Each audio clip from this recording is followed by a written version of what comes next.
Grand Ayatollah Khomeini, the architect and the face of the Iranian Revolution. They should obey because this is an Islamic and legitimate government. One thing that was attractive about him is that he wasn't after power. He wanted to serve the people of Iran. But rarely in modern history has a man who did not seek power come to wield so much of it. Overall, he took pleasure in seeking power. We should have known better. Grand Ayatollah Khomeini, a leading religious scholar, became the spiritual leader of the Iranian Revolution. The revolution would have a wide-ranging impact on the region and would herald an era of defiance and conflicts between Iran and the West, one that continues to this day.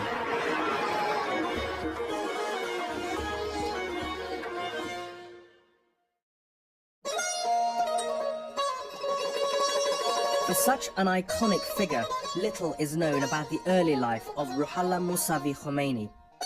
He was born in 1902, it's believed, in the north-central town of Khomeini, into a family with a long tradition of religious scholarship. A tradition that would continue. He proved to be a prodigious pupil, especially in areas of Islamic law. He was a star student to the foremost Ayatollahs of the day in the leading seminaries in the holy city of Qom, which remains to this day the center of Shia religious learning, a world far removed from that of Iran's royal family. Imam Khomeini, as a scholar, had a special place in the religious school of Qom, especially in areas of Sharia laws and jurisprudence, in addition to philosophy and mysticism. Having this position, he was thoroughly anti-Pahlavi royal family regime.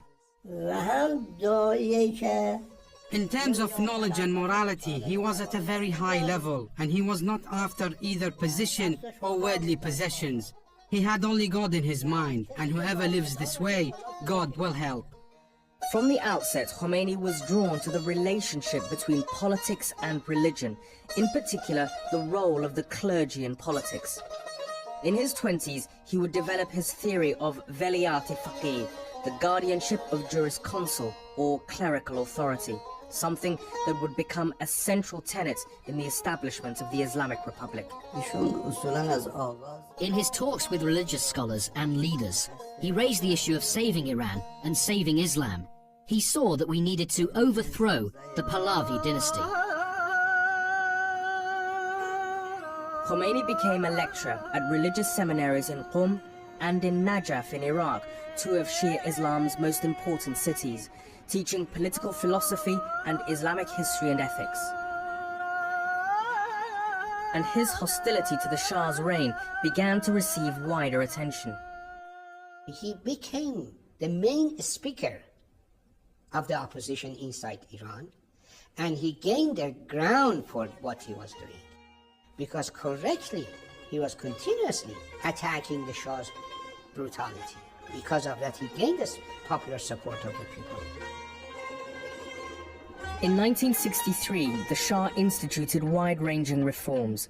The so-called White Revolution changed the laws on land ownership and gave women the right to vote. In another move that inflamed his critics, American military personnel living in Iran were granted freedom from prosecution. For Ayatollah Khomeini, this was unbearable. His criticism of the Shah's lavish lifestyle and infamous brutality had been muted compared to his condemnation of the new reforms.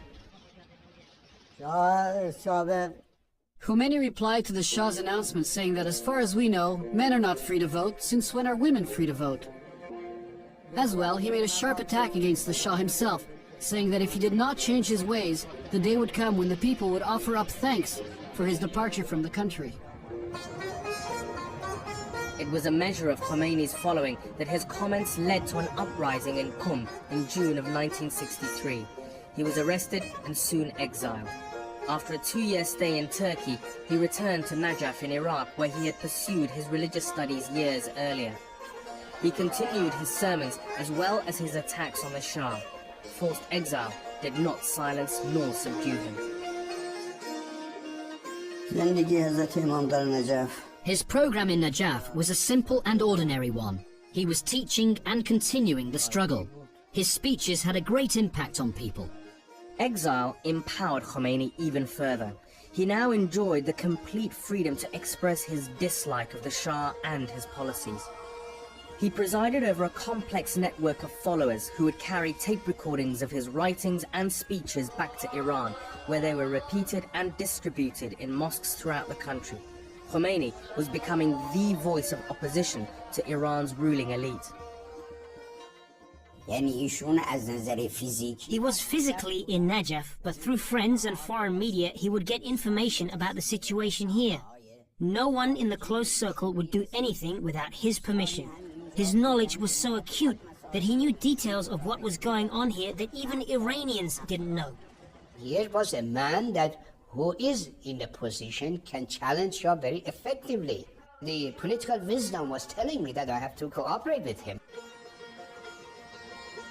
The quality which made Khomeini the central unifying figure and symbol of the Islamic Revolution was that he was seen by all anti-Shah forces as a humble and above all honest man with no ambitions for himself. After reading his writings, I came into his presence and I felt myself before one in whom there was no gap between word and deed, between thought and action. Khomeini was becoming the public face of opposition to the Iranian royal family. To the outside world, he was the stern, unbending critic of the Shah's regime. But little is known about his private life. By the time of his exile in 1963, he was already 62 years old and the father of 7 children, though only 5 survived through infancy. He also had 15 grandchildren. His immediate family saw a very different side of Ayatollah Khomeini. I can dare say that he was the best grandfather in the world. Maybe in the world of politics, he was very senior and powerful. But when he came back home, we would forget that he was the Imam with all that power and that he shook the world.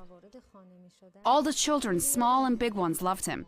Not because he was the Imam or the leader of the country, but because of his kindness and sensitivities. His children and the grandchildren all loved him. A very kind and gentle person. Khomeini's public resistance to women's rights was also quite different to how he treated them in private. He loved his granddaughters most of all. He himself was very chic and well-dressed. He would say to us, "Women are so smart, they take all the good things for themselves." You could smell his perfume from 10 meters away. He usually wore woman's perfume. As Khomeini's influence and following swelled inside Iran, authorities in Tehran were also on the scent and wanted to stop him. But the only thing the Shah's government could do was to ask Saddam Hussein to silence Khomeini from his exile in Najaf. It worked, and in October of 1978, Khomeini once again found himself without a country. He was soon to find sanctuary in Europe. It was an unlikely refuge for such a religious leader. I proposed to him that we should go to Paris.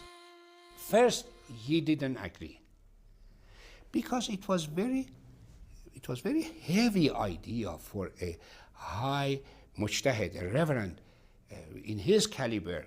In all press conferences and interviews of